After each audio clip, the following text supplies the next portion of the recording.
Alrighty, and welcome back to the Mother-Daughter Disney podcast. My name is Amanda. I'm here with my lovely mother. Hi, I'm Janette. And today we are coming off the peak of the Silver Era, and we are going to talk about the Bronze Era in Disney animation movies. So again, the Bronze Era was basically right after Walt Disney's passing in 1966. So many of these films were the Disney animation studios, treading new waters into what the movies for Disney was going to look like without Walt Disney himself's guidance. Right. So for the most part, when I say Disney, I'm going to be referring to actual Walt Disney himself, not the Disney company. So if I'm saying Disney, usually I'm referring to Walt Disney himself rather than always just calling him Walt. Overall, I would say the Bronze Era did turn out a few great movies, but overall not many popular ones in comparison to like the Silver Era or the Renaissance Era. And this was the time where Disney animators were, again, just finding their footing, again, post-Disney himself. Mm-hmm. So according to some websites and articles and people on social media, the Bronze Era is sometimes split into two eras. So some people say all 8 movies are in the Bronze Era, and then some people say that the first 3 or 4 movies are the Bronze Era, and then the second 4 or 5 movies are what they call the Dark Ages. And again, it just depends how you split up the movies. So like one movie could go either or, I would say.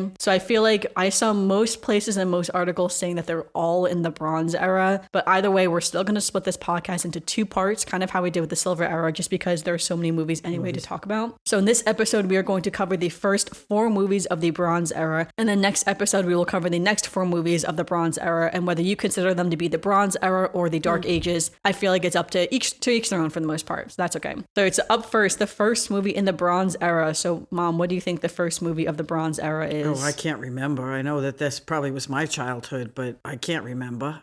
Perhaps, actually, yeah, you would have been old enough to see this. Yes, I would have been. This movie came out in 1970. Oh God, I don't know. So the first movie, the Bronze Era, is the Aristocats. Oh, the Aristocats. So again, produced of course by Walt Disney Pictures, distributed by the Buena Vista Distribution, and it was directed by Wolfgang Reitherman. So Reitherman is going to be a main character. I was a kid, so I would have went to see that. Okay. Yeah, so Reitherman is going to be a main person, I would say, overall within the overall Bronze Era. So the project started in the early 1960s as an idea for a 2-part live-action episode of Walt Disney's Wonderful World of Color. Walt Disney had asked Harry Teitel and Tom McGowan to look for animal stories that could be adapted for television, and by early 1962, McGowan had found several possible ideas, including a story about a mother cat and her kittens.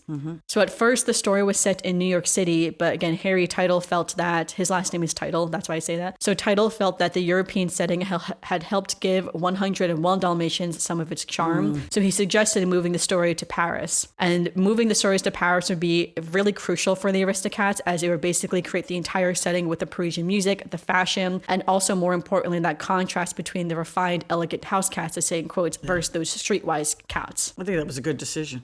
In some of the first scripts, there were 2 antagonists. So we had the butler and the maid, who were in line to inherit the fortune of the Madame Adelaide after her passing. It's like she was writing her will, but she decided to leave all of her fortune to her cats, and then the butler and the maid would be second in line, so to speak. So the entire plot of the movie, of course, is the butler and the maid going after the cat, trying to get rid of the cats because they want the fortune. Not that this woman was like dying anytime soon, which I think is kind of funny. She was still kicking, but they just wanted to make sure just in case she kicked they're just like planning ahead. Sorry. So in 1962, the completed story treatment was sent to Burbank, but then it was rejected. So Tom McGowan actually considered taking the project elsewhere, like outside of Walt Disney's animations. But then he realized that Walt Disney himself was staying in the Cognac Hotel in London, where he was as well. So McGowan slipped the treatment into an envelope for Walt to read at his hotel desk. And Walt liked it so much that he had told Teitel to purchase the story for what had planned to, again, at the time they were going to do this as a live action theatrical film. The script revisions were made in 1963, but the film was then just shelved for some time. Like all movies, they just kind of get shelved for a little bit. And then later that year, Teitel suggested that the Aristocats might work better as an animated feature, and so then Walt agreed as well too. But because all of the top animators were all working on the Jungle Book at the time, which was the last movie of the Silver Era, they had no one basically to work on the Aristocats. So again, it was just shelved until the Jungle Book was done. So then in 1966, Walt assigned Ken Anderson to determine whether the story could become, again, that full animated feature. So Anderson was the one who started to work from scratch, building a lot of the more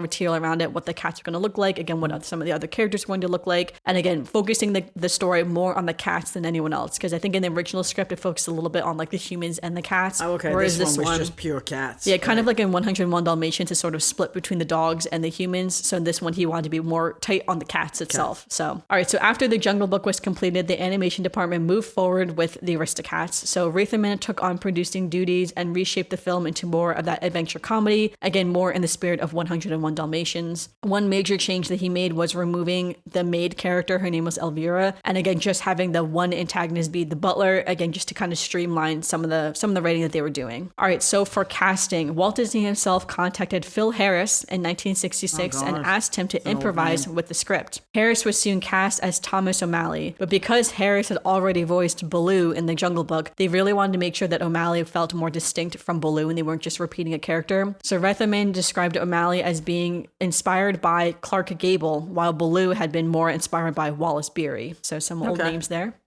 So Eva Gabor was cast as Duchess, and then Sterling Holloway voiced Roquefort. Louis Armstrong was originally expected to voice Scat Cat, but he had to leave the project because of illness.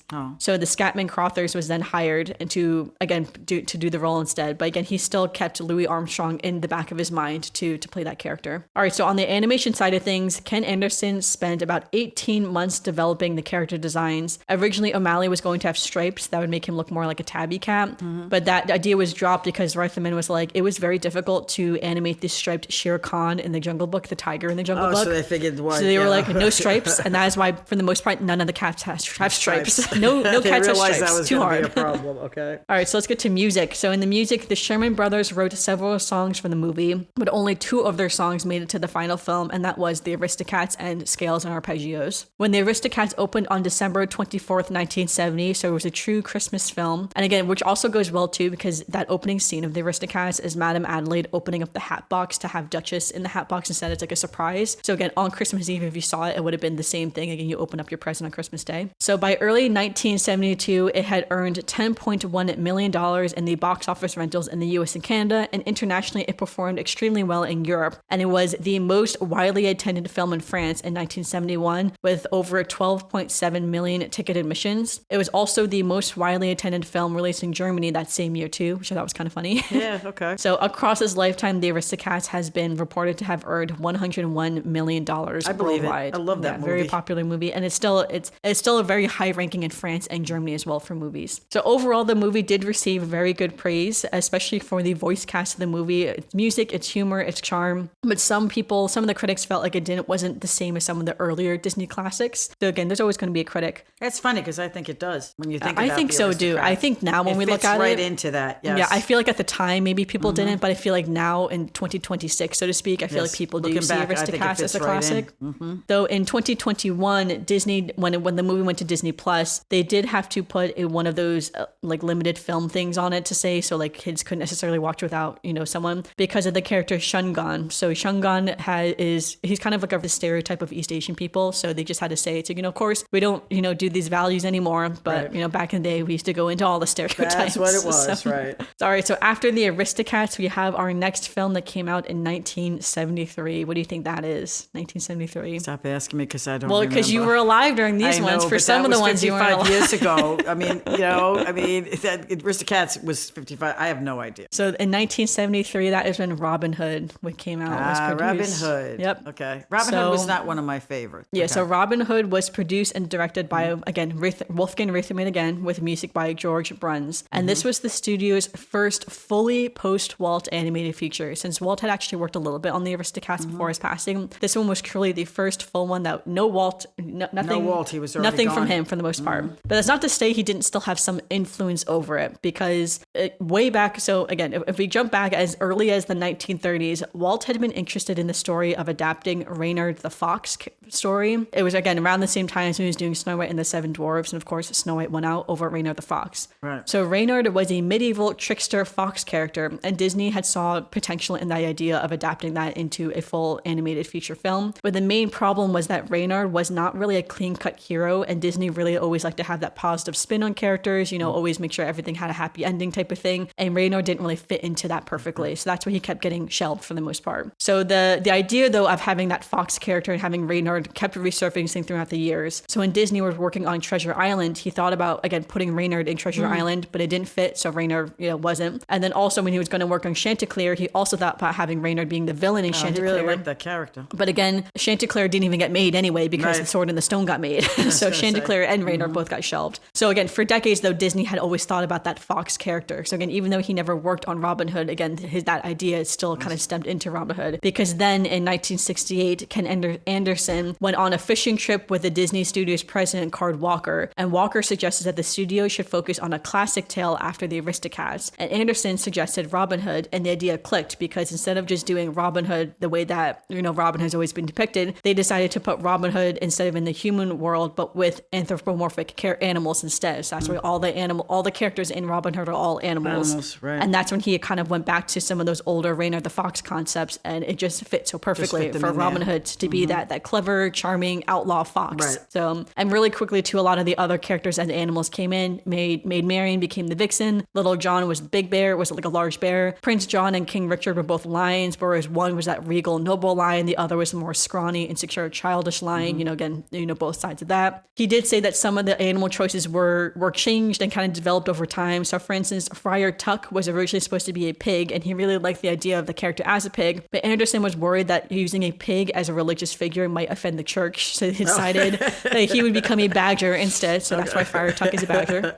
Anderson also wanted to use a snake as some of the poor townspeople, but another artist said that again the snake would actually work better as Prince John's advisor, and he became Sir Hiss instead, which I think is kind of funny. So all right, so Anderson initially wanted to set the entire story in the Deep South because he remembered how much fun they had when they worked on Song in the South way back when. And again, the setting of the Deep South is just a fun setting to have. But this was ultimately rejected because even when Song in the South came out, there was so much controversy over the Song in the South and its setting. So again, it ended up being rejected, and Retherman was the one who decides, like, let's just keep the traditional English setting for the story. I was going to say, I could not see it being in the South. It seemed to me that English was just better. Yeah, so again, so they decided to keep that traditional English setting, which is what it had. So also, as it was being developed, Retherman also pushed the story to become more of a buddy picture structure rather than having all of the merry men in the story. And Anderson really wanted all of the merry men in the story. And again, he really liked the movie Butch Cassidy and the Sundance Kid. Yeah. But again, he lost and Retherman won. So Little John became the main companion. And again, for the most part, all the merry men got cut just for Little John. They were all condensed into Little John for the most part. So again, and that was to have that buddy characters, the comedy characters. So Anderson, again, he never really liked these changes, but he said on later accounts, he was upset by how some of his original character ideas were just simplified or again pushed into those more stereotypical type characters. So one example was the Sheriff of Nottingham. Anderson had wanted to make the sheriff as a goat to try to do something different and more visually, fun. But Retherman preferred the wolf, again, the more medieval, recognizable villain type trope. So again, the sheriff became a wolf instead. So like all Disney productions, it ran into scheduling issues. I feel like there's never been one movie that has not had scheduling issues. Got made, the right way. So yeah, a lot of time was spent developing the settings and again auditioning, actors for the actual roles itself. So as the deadline approached, the animation team had to find ways to complete the film more efficiently. So in order to do this, they reused many of the dance sequences and other animation, cells.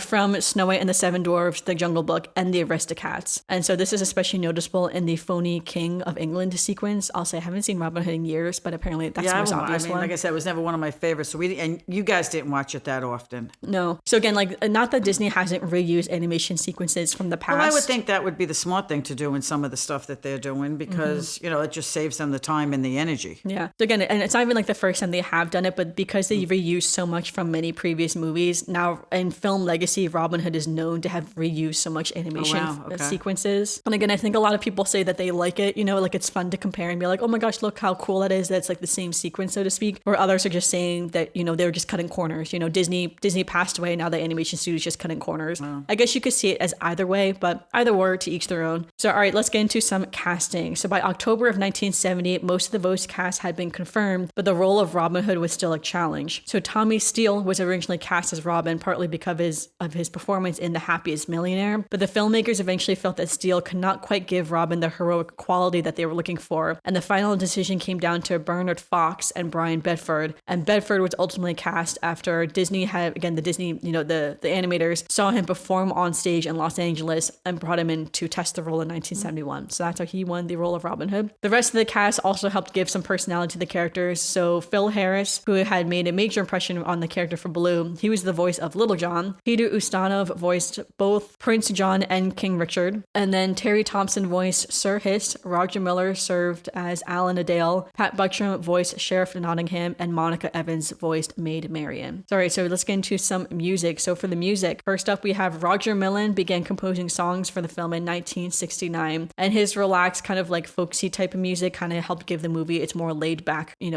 charm that people kind of remember it for. So some of the original songs include Whistle Stop, O Dee Dally, Love, The Phony King of England, and Not in Nottingham. So the film premiered on November 8th, 1973 as a Christmas attraction at the Radio City Music Hall. Disney also leaned into that television promotion at, the Thanksgiving parade, with Pat Boone hosting an hour-long national tribute to the company before the Macy's Thanksgiving Day Parade. And they also had a bunch of characters in the Robin Hood costumes show up too at the parade as well. So the release of Robin Hood was also tied to Disney's broader corporate history, in the sense that 1973 was the Disney celebrating its 50th anniversary for, again, like Steamboat Willie, so to speak. So it's 50 years for them. So Robin Hood was a part of that overall celebration as well. And because of that, they had just a bunch of other little things just to celebrate 50 years, as well as, Robin Hood as well too. So the film had a reported production budget of $5 million and went on to earn $33 million during its initial, earn $33 million in its initial run. So during the initial release, it had earned $9.6 million in US and Canada, and then it earned $18 million in foreign countries as well too. And although it gave the world rental of a total of $27.5 million out across its releases, the film earned a lifetime gross now, again, of the $33 million is what's estimated. So some critics praised the overall movie for its voice cast, its humor, and its charm. Again, others said it was lacking that artistic ambition and, again, the visual richness that some of the other earlier Disney classics had. And again, over the years, has often been, again, mentioned about that recycled animation that they say,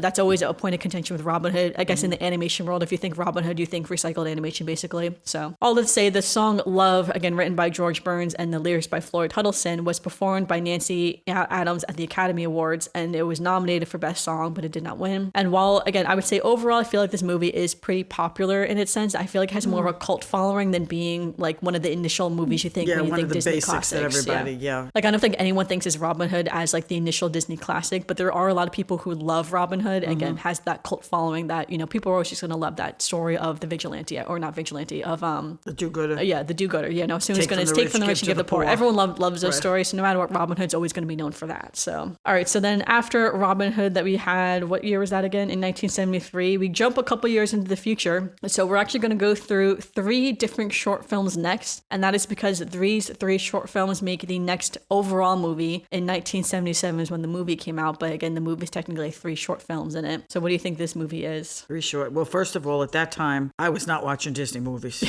I was too old. What year was this? 1977. 77. Oh God, yeah. You would have been in high I was school? graduating college, engaged, thinking about getting married. It was. So I'm surprised because this is The Many Adventures of Winnie the Pooh. Was 1977.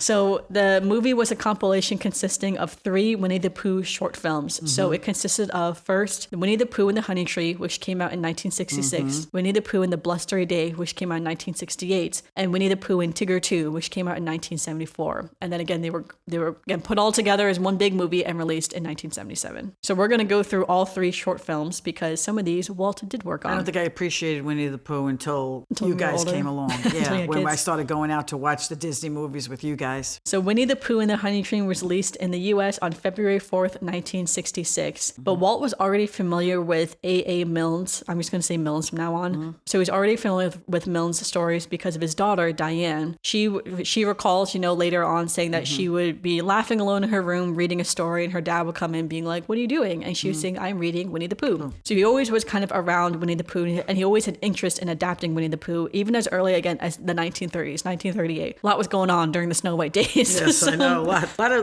lot of jumping back and forth in his brain. But he did not acquire the rights to Winnie the Pooh until June of 1961, so like years later. And by 1964, Disney was considering a full-length animated feature based on the Pooh books. But after meeting with some of the senior staff, that had changed, and again, instead of doing the full feature film, they decided to introduce Pooh to, because again, Pooh is technically an English audience, so introduce Pooh to American audiences through the shorter featurettes, so the shorter shows. So they're about like 20 to 30 minutes, so almost like a short TV show. Thought that they could pair this featurette with a live action film, which Disney technically still does today, where in some movies come out, they'll have the shorts before the film when you go see it in theaters. Right. So same thing, Winnie the Pooh was one of those shorts way back when. So the studio began the material with the opening chapters of the first book, book Winnie the Pooh from Milne's Winnie the Pooh. So they really wanted to make sure that Pooh was more accessible to American audiences. So Wolfgang Reitherman, again, he's going to be the star director of the Bronze Era. So he was chosen to direct partly because Walt wanted to make sure to bring some more humor and more American sensibility to the characters. Again, just kind of to Americanize them enough that it wasn't too British when an American audience was introduced to it. And Reitherman had also cast his own son, Bruce, at the time as the voice of Christopher Robin. So again, another character that Disney as a company added was the character of Gopher. Gopher is not in any of Milne's original stories, but he was created just for the Disney adaptation. And his presence became, again, something that, again, the Pooh purists, so to speak, didn't necessarily like that they had added this whole new character and was adding this more like American comedy into the Pooh character. But again, like they were trying to bring it to a new audience, so they didn't want it to be too British either, to not ostracize the American audience. So also low key, the people making it were also American, so of course they're going to want to put their own culture into something that they were creating. All right, so let's get into the cast. For the most part, the cast is going to stay the same for all three of the shorts, so I'm just going to do the cast once here. So Sterling Holloway voiced Winnie the Pooh, Jonas Matthews voiced Rabbit, Ralph Wright voiced Eeyore, Hal Smith voiced Owl, Howard Morris voiced Gopher, Barbara Luddy voiced Conga, Clint Howard voiced Roo, and Sebastian Cabot served as the narrator. So again, a lot of those same people are going to return for future iterations of Pooh. So let's get into some music. The songs are written by the Sherman Brothers, with the score was being composed and conducted by Buddy Baker. The soundtrack was recorded between 1964 and 1965, and the main musical numbers were Winnie the Pooh, Up, Down, Touch the Ground, Rumbly in My Tumbly, which is so cute, Little Black Rain Cloud, and Mind Over Matter. The film finished production in late 1965, and again, because it was being rolled out before The Ugly Dachshund, so before that movie, it was kind of being rolled out in like across different states at different times, so it wasn't like a set stone, I would say, rollout. But then it was also, again, paired internationally as well, too. So by 1966, it was premiering, again, internationally, also still paired with The Ugly Dachshund as well. And also, I would say the short actually was more successful on television. So NBC premiered the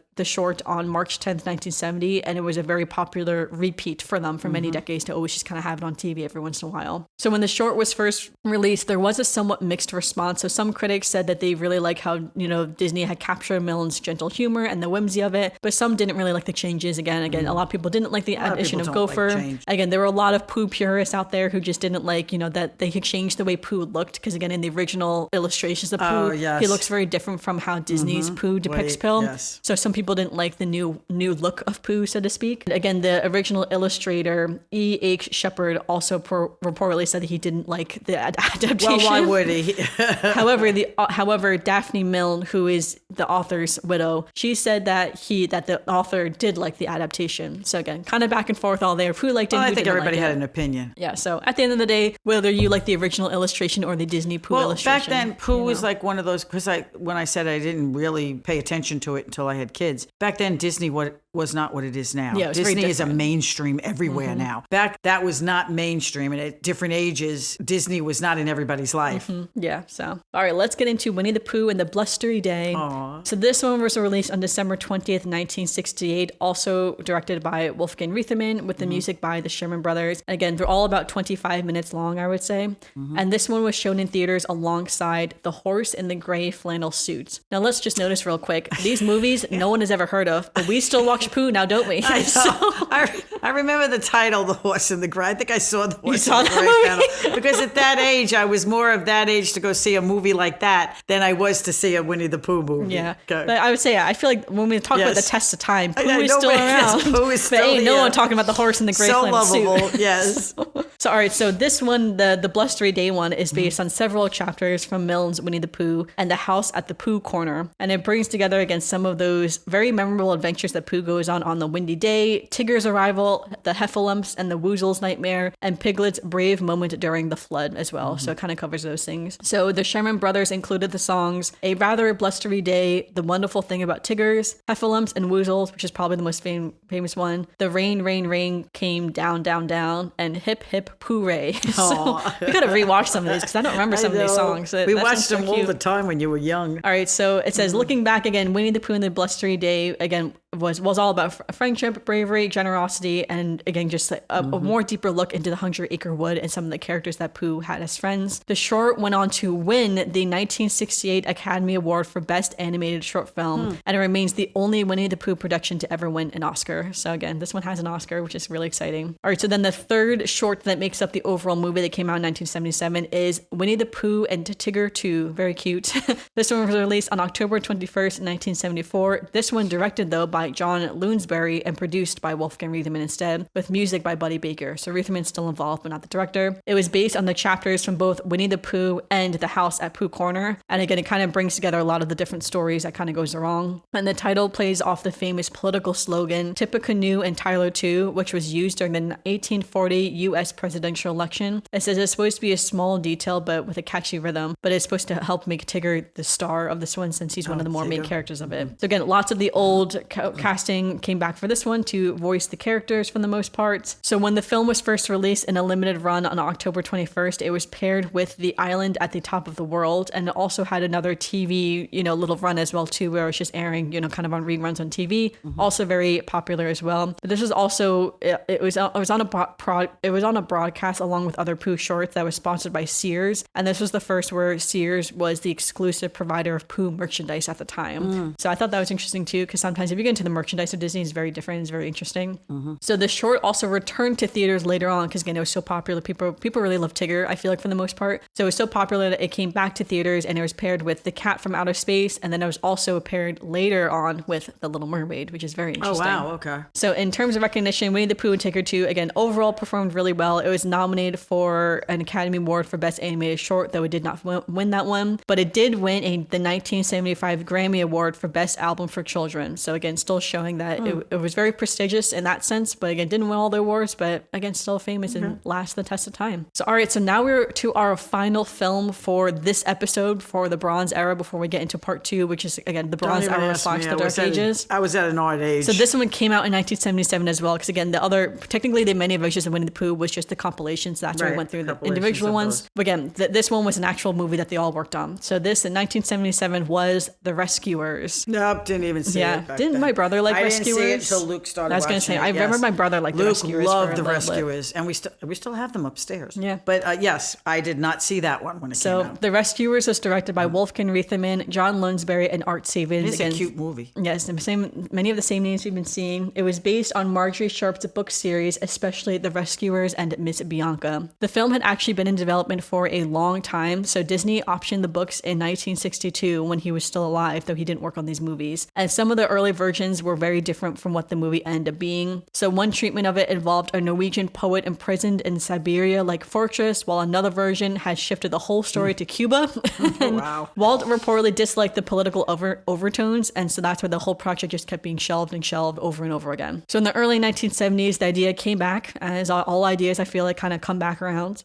But this time the project was for the younger animators led by Don Bluth under the guidance of the Disney veteran artists. At one point, the story was going to adapt Miss Bianca in the Antarctic with a polar bear, a king penguin, and an Arctic setting, but that entire line was eventually dropped because the setting felt too stark and the story was becoming too complicated. So another idea involved a jazz singer, Louis Prima, and he'd been cast as a character named Louis the Bear, and they even recorded a lot of dialogue and songs. But by the late 1973, Louis' role had been reduced and then removed from the film altogether. Oh, wow. The villain also went through some major changes as well. So for a while, they thought about bringing back Cruella de Vil from 101 Dalmatians as the antagonist, but Ken Anderson even sketched some ideas from her in like this alligator leather clothing and sunglasses. But a lot of the artists felt it was wrong to reuse that character, and it was Milt Kahl who especially did not want to reanimate a character that Mark Davis had done so perfectly in 101 Dalmatians, so they decided not to do that. So instead, the team created Madame Medusa. So this is funny because her design was partly inspired by Milt Kahl's, again, one of the animators, by his then wife, Phyllis Bounds.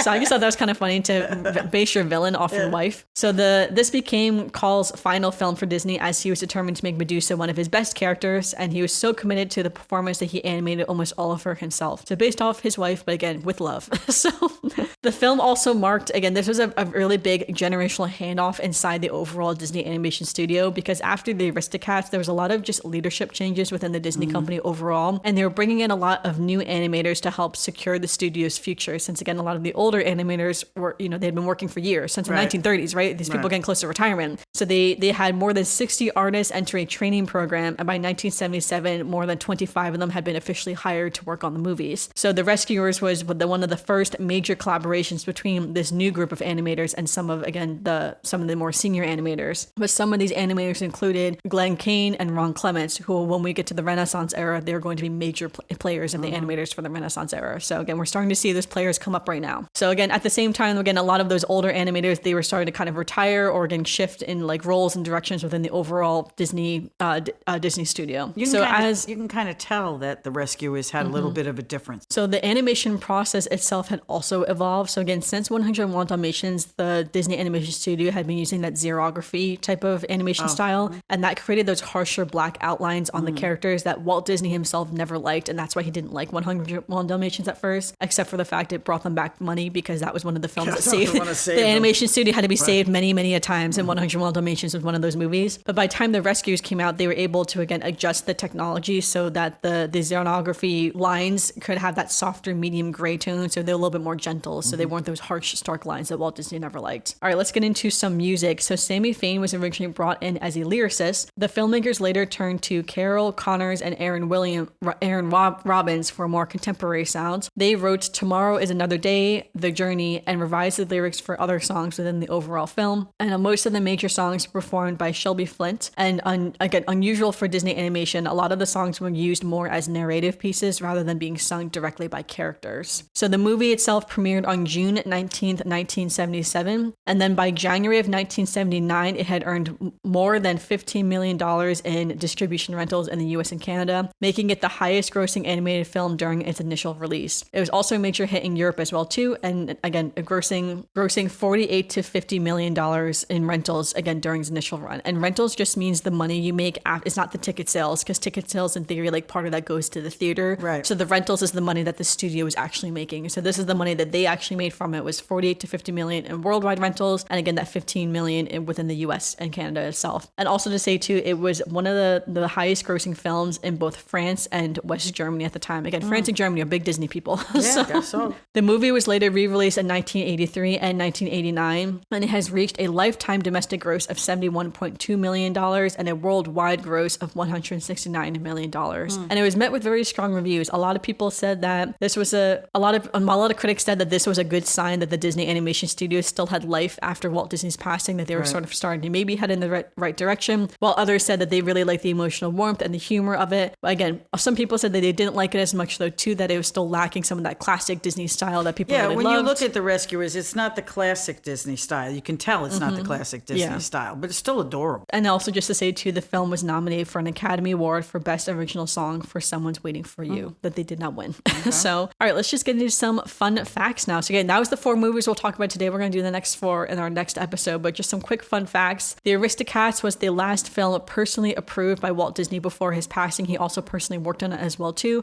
After working on the Aristocats, the Sherman Brothers would not return to the Disney company until they were asked to compose songs for the Tigger movie in the year 2000. It was said the Sherman Brothers did not like the direction that the Disney leadership was heading at that time. So after the Aristocats, they left and didn't return for almost 20 years or something like that, 20 to 30 years. There was a sequel for the Aristocats that was planned in the mid 2000s by Disney Toon Studios, and it was originally going to be a 2D animated feature, but that version would have focused more on Marie, and Marie would have taken the family on a luxury cruise ship, but it was canceled after John Lasseter became Disney's chief creative officer and stopped many of the Disney Toons planned sequels. So there was a live action or like a hybrid of a live action for the Aristocats in development many years later. But then in 2023, it said that, there was even like a director attached for it to direct. But then in 2025, it was revealed that this remake / live action was no longer moving forward. So perhaps one day we'll get a live action of the Aristocats. I'm not sure. All right. Another fun fact is for Robin Hood. Robin Hood was also Disney's first animated feature film that was entirely non-human cast. So there's no humans in Robin Hood, the first one to do so. Also to note too, there was a fun fact I saw that the director of Zootopia said he drew a lot of inspiration from Robin Hood as well. Okay. Again, the full non-human cast. So in 1984, Robin Hood became the first installment in Walt Disney Classics home video line. So at the time, Disney was cautious at releasing its animated classics on home video because they were worried it could hurt the theatrical reissue re-releases. But Robin Hood was considered a safe choice at the time because it didn't have the same prestige as Snow White or Bambi. But they said because of making it,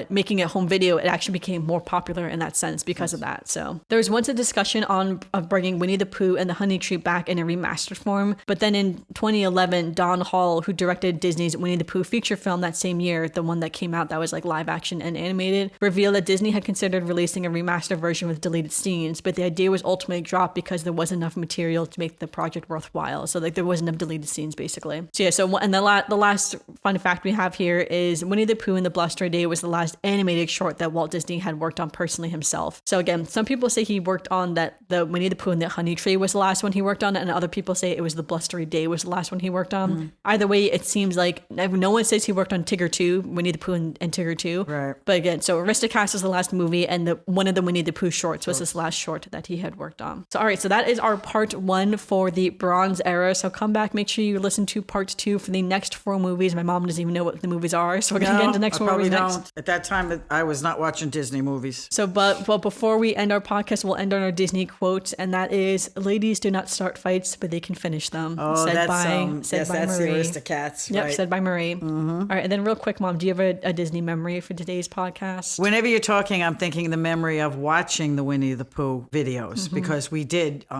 resurrect them, and when they were out, when you were young, and just sitting on the couch and watching them. And not only did I watch them with, because you wanted to watch them, I loved them.